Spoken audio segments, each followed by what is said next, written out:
देखिए बच्चों, हमारे पास अब जो हम टॉपिक स्टार्ट कर रहे हैं एटॉमिक स्ट्रक्चर के हवाले से, तो हम दरअसल प्रॉपर्टीज ऑफ एलिमेंट्स की बात करेंगे। और ये इंतहाई अहम टॉपिक बनता है हमारे लिए। और एमडी कैट के लिए इसकी बड़ी अहमियत होती है, ट्रेंड्स के लिए इसकी बड़ी अहमियत होती है। तो हमारे पास जो टॉपिक है जिसे हम सबसे पहले कवर करेंगे वो एटॉमिक साइज का। एटॉमिक साइज से क्या मुराद है? तो हम कहते हैं कि किसी भी एटम के न्यूक्लियस से स्टार्ट करके वहां तक का फासला जहां तक आउटर मोस्ट इलेक्ट्रॉन मौजूद है या आउटर मोस्ट इलेक्ट्रॉन का इन्फ्लुएंस मौजूद है, वहां तक का फासला जो है हमारे पास वो एटॉमिक साइज कहलाता है। ठीक है ना? वो हमारे पास फासला क्या कहलाता है? एटॉमिक साइज या एटॉमिक रेडियस कह लीजिए आप। अच्छा, एक बात जो में बड़ी अहम है, जरा उसको जहन में रखना है कि हम एब्सलूट एटॉमिक रेडियस मालूम नहीं कर सकते, है ना? क्योंकि एटॉमिक रेडियस बहुत से ऐसे फैक्टर हैं जिन पे दरअसल वो डिपेंड कर रहा होता।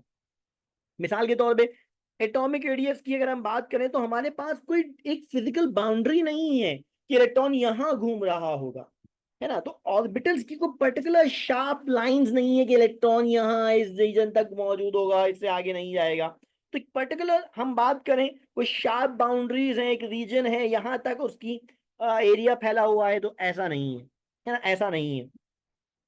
दूसरी बात ये कि सिर्फ एक सिंगल एटम को निकालना फिर उसका रेडियस डिटरमिन करना, it- ये इम्पॉसिबल है। ये मुमकिन ही नहीं है कि हम किसी एक सिंगल एटम को पहले आइसोलेट करें और फिर उसका न्यूक्लियस से वहां तक का फासला, रेडियस तक का फासला मालूम करें। तो यानी इंडिविजुअलिटी ऑफ एटम के लिए के हिसाब से अगर हम देखें तो ये पॉसिबल नहीं है। अच्छा, दूसरी एक बड़ी अहम बात है, और वो क्या कि ये जो एटम्स होते हैं बच्चों, जब अगर हम ये कह रहे हैं कि वो इंडिविजुअल एग्जिस्ट नहीं कर रहे, तो इसका मतलब ये कि वो दरअसल अपने साथ अपने नेबरिंग एटम्स या मॉलिक्यूल्स भी कैरी कर रहे होंगे। फॉर द टाइम बीइंग हम एटम कंसिडर कर लेते हैं। तो वो जो एटम एक दूसरे के सराउंडिंग के अंदर मौजूद होते हैं, तो वो दरअसल इंड्यूस्ड पोलराइजेशन की वजह से उनके दरमियान जो इलेक्ट्रॉनिक डिस्ट्रीब्यूशन है वो दरअसल डिस्टर्ब रहती है या डिस्टर्ब हो जाती है। लिहाजा वो रीजन जो हमें नजर आ रहा है वो दरअसल रीजन नेबरिंग एटम की इन्फ्लुएंस की वजह से वो रीजन समहाउ प्लस माइनस हो सकता है। यानी कोई शार्प बाउंड्री नहीं है, आइसोलेटेड एटम नहीं है। जब हम कह रहे हैं आइसोलेटेड एटम नहीं है तो सराउंडिंग वाले एटम भी उसके ऊपर इन्फ्लुएंस कर सकते हैं। तो उसकी वजह से भी उसका एटॉमिक रेडियस हमारे पास प्लस माइनस में नजर आ सकता है। तो मानो हम एवरेज एटॉमिक साइज की बात कर रहे होते हैं, ठीक है ना? एवरेज एटॉमिक साइज की बात कर रहे होते हैं। हाँ, बेसिक आइडिया सेम रहेगा। क्या? न्यूक्लियस से वहां तक का फासला जहां लास्ट इलेक्ट्रॉन रिवॉल्व कर रहा है या जहां तक लास्ट इलेक्ट्रॉन का इन्फ्लुएंस मौजूद है, उसका असर मौजूद है, उस रीजन तक को हम एटॉमिक रेडियस कहेंगे। अच्छा, एटॉमिक रेडियस को आर से रिप्रेजेंट किया जाएगा, ठीक है? एटॉमिक रेडियस किन चीजों पे डिपेंड करता है, ये बड़ा अहम है। शेल्स की तादाद पे डायरेक्टली और इफेक्टिव न्यूक्लियर चार्ज या न्यूक्लियर चार्ज पे इनवर्सली प्रोपोर्शनल है। यानी शेल्स की तादाद बढ़ेगी तो रेडियस बढ़ेगा, लेकिन अगर इफेक्टिव न्यूक्लियर चार्ज बढ़ेगा तो रेडियस कम होगा।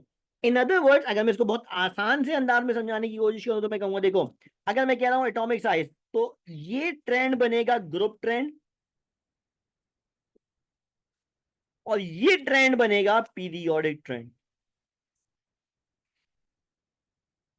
तो मानो पीरियोडिक टेबल के हिसाब से बात करें तो रेडियस डाउन द ग्रुप क्या होता है? इंक्रीज करता है। और पीरियड में क्या करता है? डिक्रीज करता है। लेफ्ट टू राइट जाए तो डिक्रीज करता है, टॉप टू बॉटम जाए तो इंक्रीज करता है। तो ये बात आपने ट्रेंड के हिसाब से भी जहन में रखना है। ग्रुप के अंदर क्या होता है?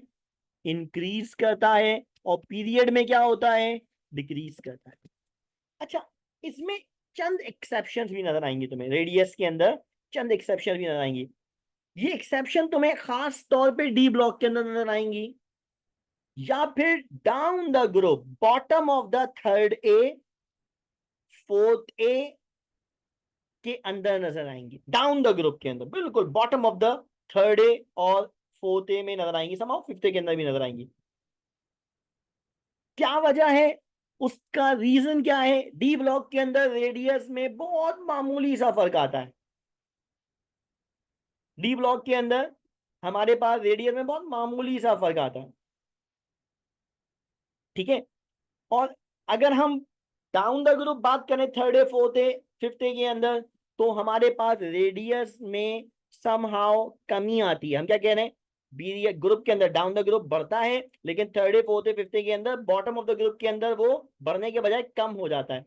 वो कम क्यों होता है ना, वो कम क्यों होता है? उस कम की वजह है लेंथेनाइड या एक्टिनाइड कॉन्ट्रैक्शन।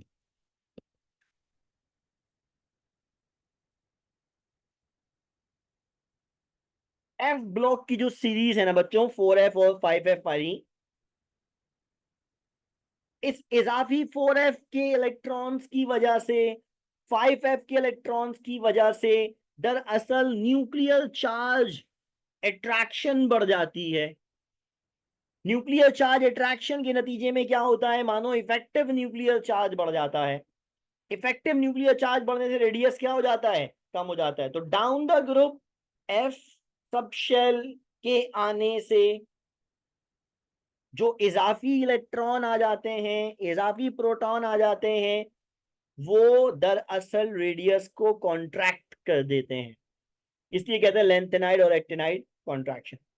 अच्छा, यही बात डी ब्लॉक के अंदर भी आ रही है हमारे पास। डी ब्लॉक के अंदर भी क्या होता है, इजाफी डी इलेक्ट्रॉन आने लगते हैं। इजाफी डी इलेक्ट्रॉन आने की वजह से क्या होता है, इफेक्टिव न्यूक्लियर चार्ज बढ़ जाता है। इफेक्टिव न्यूक्लियर चार्ज बढ़ने से क्या होता है, कॉन्ट्रैक्शन हो जाती है ना, कॉन्ट्रैक्शन हो जाती है। तो ये बातें जरा दो हमारे पास, ये जो कंडीशंस हैं थर्ड ए के अंदर, फोर्थ ए के अंदर, डाउन द ग्रुप रेडियस पहले तो बढ़ रहा होता है, लेकिन समहाउ नीचे की तरफ जाते हुए क्या होता है, रेडियस में बढ़ने के बजाय कमी आ जाती है। कमी का रीजन क्या है, डी ब्लॉक की वजह से या लेंथेनाइड एक्टिनाइड कॉन्ट्रैक्शन की वजह से ये रिड्यूस हो जाता है, ठीक है। ये एक्सेप्शन है हमारे पास, और इसको ध्यान में रखिएगा। अच्छा, इसी के अंदर हमारे पास है, ये एटॉमिक साइज था। आयोनिक साइज की अगर हम बात करें, आयोनिक साइज दो तरह का है ना, आयोनिक साइज दो तरह का है। हम बात करेंगे कैटायोनिक रेडियस और एनायोनिक रेडियस। अच्छा, हम इसको लेके चलेंगे किस तरह, आइसो इलेक्ट्रॉनिक कंडीशन के ऊपर। आइसो इलेक्ट्रॉनिक कंडीशन का मतलब यानी आइसो इलेक्ट्रॉनिक कैटाइंस हैं, ऐसे कैटाइंस हैं, ऐसे कैटाइन हैं जिसमें जिसमें इलेक्ट्रॉन्स की तादाद बराबर है। जैसे मिसाल के तौर पर सोडियम की बात करें, सोडियम +1 10 इलेक्ट्रॉन है, मैग्नीशियम +2 10 इलेक्ट्रॉन है, एल्यूमिनियम +3 10 इलेक्ट्रॉन। ये आइसो इलेक्ट्रॉनिक। अब ये जो आइसो इलेक्ट्रॉनिक है, इनमें डिफरेंस क्या है, इनमें डिफरेंस ये है कि ये सब बाज़ाहिर इलेक्ट्रॉन तो सेम रखते हैं, लेकिन प्रोटॉन की तादाद में फर्क है, जिसकी वजह से इनके ऊपर जो चार्ज मैग्नीट्यूड है, इनका जो चार्ज मैग्नीट्यूड है वो डिफरेंट है। अब चार्ज जितना ज्यादा होगा आइसो इलेक्ट्रॉनिक कैटाइन में, चार्ज जितना ज्यादा होगा आयोनिक रेडियस उतना कम होगा। Inverse proportion, inverse proportion. बात समझ में आ रही है बच्चों, बात समझ में आ रही है, इनवर्स प्रपोर्शन, ठीक है ना।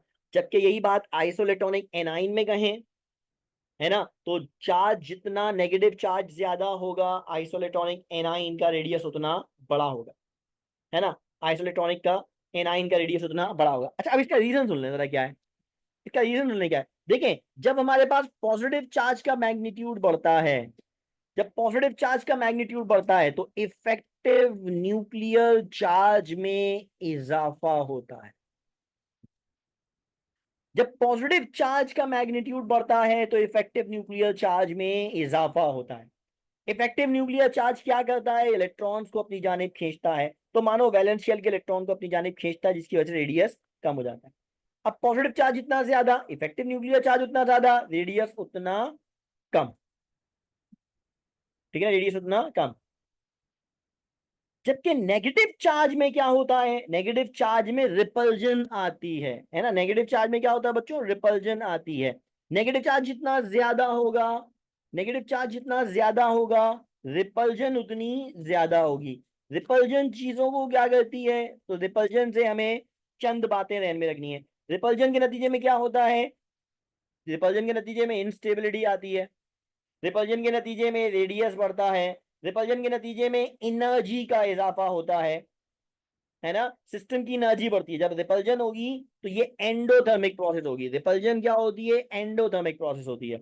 रिपल्जन के नतीजे में क्या होता है? इंस्टेबिलिटी आती है। रिपल्जन के नतीजे में क्या होता है? साइज में इजाफा होता है। रिपल्जन के नतीजे में क्या होता है? एनर्जी में इजाफा होता है। एनर्जी बढ़ी तो इंस्टेबिलिटी होगी, है ना, स्टेबिलिटी कम होगी।